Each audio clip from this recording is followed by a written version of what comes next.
নমস্কার বন্ধুরা, মধুরিমাস কিচেনে আপনাদের সবাইকে স্বাগত। আশা করি আপনারা ভালো আছেন, সুস্থ আছেন এবং সুরক্ষিত আছেন। আজকে আমি একটি রেসিপি নিয়ে আপনাদের সামনে হাজির হয়েছি। সেটা হলো ড্রাই চিলি চিকেন। বাড়িতেই খুব সহজে ড্রাই চিলি চিকেন করা যায়। আমি এবার আপনাদের দেখাবো যে কিভাবে আমি ড্রাই চিলি চিকেনটা বানাবো। ড্রাই চিলি চিকেন বানানোর জন্য প্রথমে চিকেনটাকে একটু ম্যারিনেট করে রাখতে হবে। তার জন্য এবার কি কি লাগছে, কিভাবে করব সেটা আমি আপনাদের দেখাচ্ছি। প্রথমেই আমি এখানে 500 গ্রাম মতো বোনলেস চিকেন নিয়েছি, যেটাকে একটু ছোট ছোট করে পিস করে নিয়েছি, যেরকম চিলি চিকেনের পিস হয়। হ্যাঁ, এবার এটার মধ্যে আমি কি কি এবার ইনগ্রেডিয়েন্টস অ্যাড করব সেটা আমি দেখাচ্ছি। প্রথমেই আমি এখানে দিচ্ছি আদা রসুনের বাটা। এখানে 1 চামচ আদা বাটা আর 1.5 চামচ মতো রসুন বাটা রয়েছে, এটা আমি এখানে দিয়ে দিচ্ছি। আচ্ছা, এরপরে দিচ্ছি আমি এখানে 2টো কাঁচা লঙ্কাকে কুচিয়ে রেখেছি, এখানে আমি হাফটা ইউজ করছি।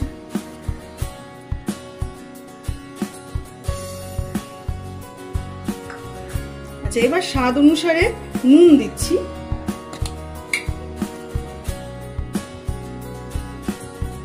যেহেতু এখানে সয়া সস অ্যাড করতে হবে, আপনারা জানেনই সয়া সসে একটু নুন থাকে, তাই জন্য নুনটা কিন্তু একটু আন্দাজ মতো দিতে হবে। এবার এখানে আমি একটা ডিম নিয়েছি, ডিমটাকে আমি এবার এখানে ফাটিয়ে দিয়ে দেব।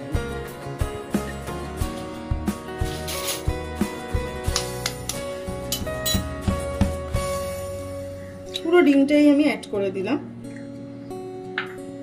আচ্ছা, এবার দেব আমি গোলমরিচের গুঁড়ো। যে যেরকম ঝাল খাবেন সেরকম অনুযায়ী দেবেন। যেহেতু আমার ঘরে বাচ্চা আছে, আমি অল্পই ঝাল দেবো, আমি বেশি দেব না। আচ্ছা, এবার এখানে আমি একটা সস প্রিপেয়ার করে রেখেছি। এখানে কি কি দিয়েছি আমি বলে রাখি। সোয়া সস দিয়েছি 2 চামচ, আর দিয়েছি রেড চিলি সস 2 চামচ, গ্রিন চিলি সস এখানে 1 চামচ, আর এখানে টমেটো সস দিয়েছি 2 থেকে 3 চামচ। এবার এটা আমি পুরোটা এখনই ব্যবহার করবো না, যখন আমি গ্রেভিটা প্রিপেয়ার করব একবারে আমি এটা বানিয়ে রেখেছি। এখানে আমি 1 চামচ 2 চামচ মতো একটু অ্যাড করে দিলাম।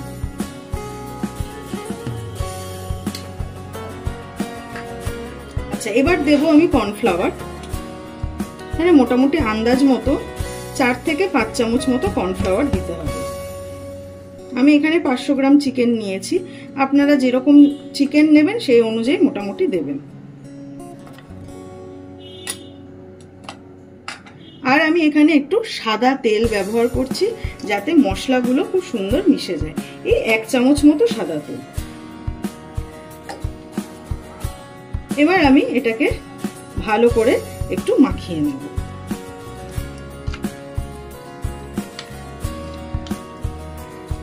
এটাকে কিছুক্ষণ একটু রেস্টিং টাইমে দিলে খুবই ভালো হয়, কিন্তু অনেক সময় হয় টাইম থাকে না, তো আপনারা মোটামুটি 15 মিনিট টাইম দিলেও হবে। কিন্তু আমি মোটামুটি 1 থেকে 2 ঘন্টা একটু এটাকে ম্যারিনেট করে রাখবো, যাতে এটা একটু ভালো করে সব মশলার সাথে মিশে যায়, মাংসের ভেতরে মশলাটা ভালো করে ঢুকে যায়। তারপরে এটাকে আমি ফ্রাই করব। ভালো করে এটা আমি মিশিয়ে রাখলাম। এবার মিশিয়ে রেখে আমি এটাকে রেখে দেবো, ফ্রিজেই রেখে দেবো 2 থেকে 3 ঘন্টা দিয়ে, তারপরে এগুলোকে আমি ফ্রাই করব।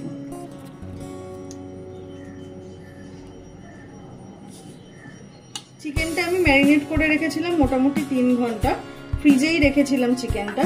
এবার চিকেনটাকে আমি ফ্রাই করব। তার জন্য আমি দেখুন অলরেডি কড়াই বসিয়ে দিয়েছি।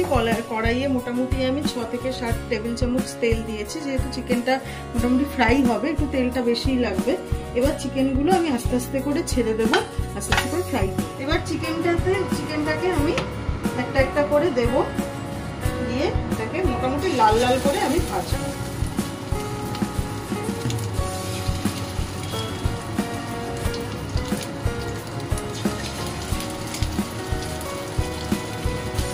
ড্রাই চিলি চিকেন খুবই ভালো হয় খেতে।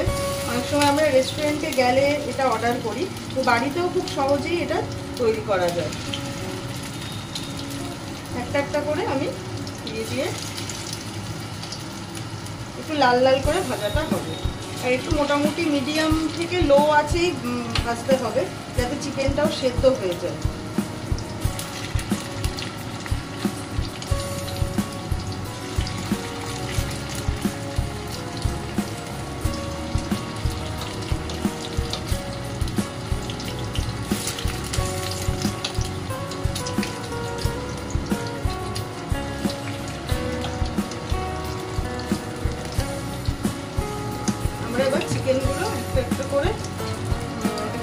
ভেজে নেব লাল লাল করে। একটা পিঠ হয়ে গেলে আরেকটা পিঠ লাল লাল করে ভাজতে হবে।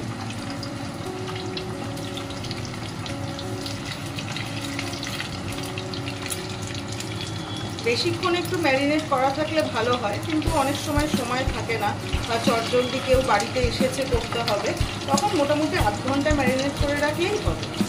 বেশিক্ষণ ম্যারিনেট করে রাখলে কি চিকেনটাও নরম হবে আর চিকেনের মধ্যে সমস্ত মশলাটাও একদম ঢুকে যাবে। মোটামুটি এগুলো লাল লাল হয়ে ভাজা হয়ে গেছে। এবার এগুলোকে আমি আস্তে আস্তে করে তুলে নেব। যেহেতু আমি অনেকক্ষণ ম্যারিনেট করে রেখেছিলাম, প্রায় 3 ঘন্টার মতো, সেহেতু আমার তাড়াতাড়ি চিকেনগুলো সেদ্ধও হয়ে গেছে। ভাজতে ভাজতেই চিকেনগুলো সেদ্ধ হয়ে যাবে। আমি আস্তে আস্তে করে চিকেনগুলোকে তুলে নেব।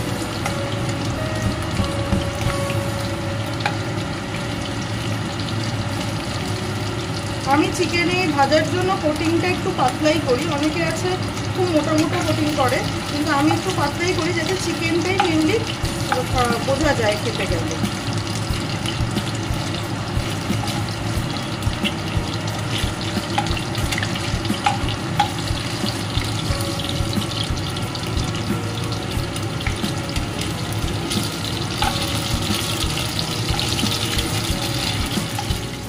চিকেনগুলো আমার লাল লাল করে সবটাই ভাজা হয়ে গেছে।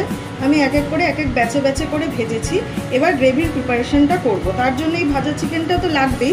আর এখানে আমি ক্যাপসিকাম আর পেঁয়াজটা ডুমু ডুমু করে কেটে রেখেছি। পেঁয়াজগুলো এরকম স্লাইস স্লাইস করে আমি কেটে রেখেছি। আর এখানে আমি 3 থেকে 4টে কাঁচা লঙ্কা কুচিয়ে রেখেছি। এখানে 6 থেকে 7 কোয়া আমি রসুন একদম গ্রেট করে নিয়েছি। আর এখানে যে ওই ম্যারিনেশনের সময় যেটা সসটা প্রিপেয়ার করে রেখেছিলাম, ওর মধ্যে রয়েছে soya sauce, red chilli sauce, green chilli sauce আর টমেটো সস। সবই আমার 2 চামচ করে দেওয়া রয়েছে। এগুলো একসাথে করে রেখেছি। আর এখানে হাফ চামচ করে আদা রসুনের পেস্ট রয়েছে। আর এখানে লাগবে অল্প আমার গোলমরিচের গুঁড়ো। এই দিয়ে আমি এবার গ্রেভিটা প্রিপেয়ার করি। এই কড়াইতেই আমি এই চিকেনগুলো ভেজে নিয়েছি। এই তেলেই আমি বাদবাকি প্রিপারেশনটা করব। প্রথমে আমি এই তেলের মধ্যে, এখানে ওই মোটামুটি 2 টেবিল স্পুন মতো তেল রয়েছে আমার। এখানে মোটামুটি এই যে 6 থেকে 7 কোয়া যে রসুনটা আমি গ্রেট করে রেখেছি, এটা দিয়ে দেব।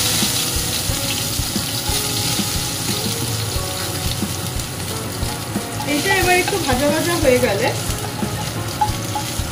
অল্প মতো জাস্ট একটুখানি ভাজা ভাজা মতো, তারপরে আমি এখানে এই যে পেঁয়াজ আর ক্যাপসিকামটা আমি ডুমো ডুমো করে কেটে রেখেছি, পেঁয়াজগুলো এরকম ডুমো ডুমো করে কেটে আমি স্লাইস বার করে নেব। এইটা আমি এখন এবার দিয়ে দেবো। এই পুরোটাই কিন্তু হবে হাই ফ্লেমে। ফ্লেম কিন্তু কমানো যাবে না, বা মিডিয়ামও করা যাবে না, হাই ফ্লেমে হবে এই রান্নাটার বাকিটায় যে গ্রেভির যে প্রিপারেশনটা হবে। আর এগুলোকে বেশি আমি নরম হতে দেবো না, একটু ক্রাঞ্চি ক্রাঞ্চি থাকলেই ভালো লাগে।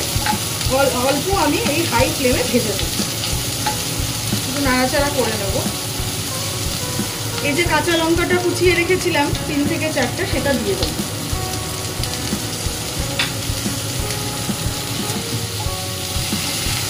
এটা এখন একটুখানি হাই ফ্লেমে এই 4 থেকে 5 মিনিট একটু জাস্ট একটু নেড়ে চেড়ে নেব, যাতে ক্রাঞ্চি ব্যাপারটা থাকে, নরম যাতে না হয়ে যায়। এরপরে আমি যে এই যে আদা রসুনের পেস্টটা রেখেছিলাম, হাফ চামচ করে এটা অ্যাড করে দিলাম। আবার একটু নেড়ে নেব।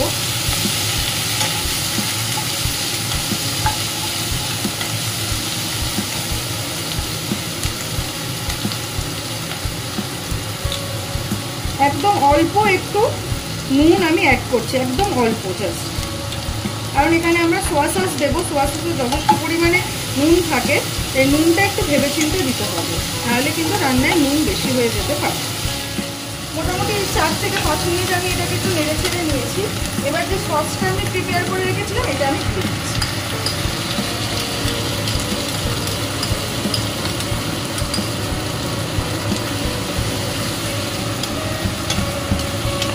এটাও একটু 3 থেকে 4 মিনিট জাস্ট একটু নেড়ে নেব।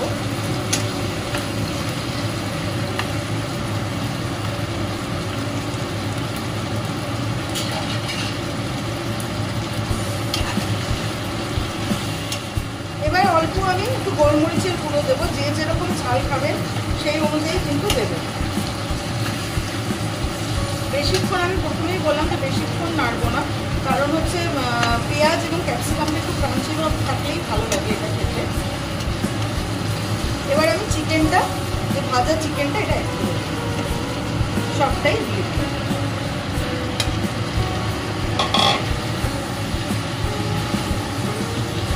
ভালো করে মশলার সাথে চিকেনটা মাখতে হবে। এটা যেহেতু ড্রাই চিলি চিকেন, সেহেতু আর এখানে কোনো রকম কর্নফ্লাওয়ারের জল বা কিছু জলই অ্যাড করার দরকার নেই। এরকম ভাজা ভাজাই শুকনো শুকনো হবে। মোটামুটি 4 থেকে 5 মিনিট এটাকে একটুখানি মশলার সাথে মিশিয়ে নেড়েছি। 4 থেকে 5 মিনিট আমার হয়ে গেছে চিকেনটা দেওয়ার পরে, ভাজা ভাজা হয়ে গেছে। আমার একদম preparation ready. Dry chilli chicken একদম ড্রাই এর মতোই হবে, এর মধ্যে কিন্তু কোনো জল অ্যাড করা যাবে না, একদম ড্রাই হবে। যখন চিলি চিকেন এমনি নর্মাল করতে হয় তখন গ্রেভি, তখন সেটা জল অ্যাড করতে হয়, একদম ড্রাই হবে। একদম রেডি হয়ে গেছে আমার ড্রাই চিলি চিকেন। এবার আমি পরিবেশন করে আপনাদের, আমার ড্রাই চিলি চিকেন একদম রেডি। ওপরে আমি একটু সাদা তিল ছড়িয়ে পরিবেশন করেছি। অবশ্যই বাড়িতে বানিয়ে দেখবেন। রেস্টুরেন্টে গিয়ে তো খাওয়া হয়, বাড়িতে যেভাবে আমি বললাম সেভাবে বানিয়ে দেখবেন, খুবই সুন্দর হয় খেতে। বাচ্চাদেরও বাড়িতে বানিয়ে দিতে পারেন, তাতে ঝালটা একটু কম দেবেন। আর এটা রুটি, পরোটা, ফ্রাইড রাইস এবং ইনফ্যাক্ট এটা স্টার্টার হিসাবেও ভীষণই ভালো লাগবে। বাড়িতে কোনো গেস্ট এলে আপনি স্টার্টার হিসাবে ওটা পরিবেশন করতে পারেন। ভিডিওটি যদি ভালো লাগে অবশ্যই লাইক করবেন, শেয়ার করবেন, আর চ্যানেলটি অবশ্যই সাবস্ক্রাইব করবেন। আর আমাকে এটা জানাতে ভুলবেন না যে এই প্রিপারেশনটা কেমন লাগলো। আর নমস্কার, আজকের মতো এখানেই শেষ করছি।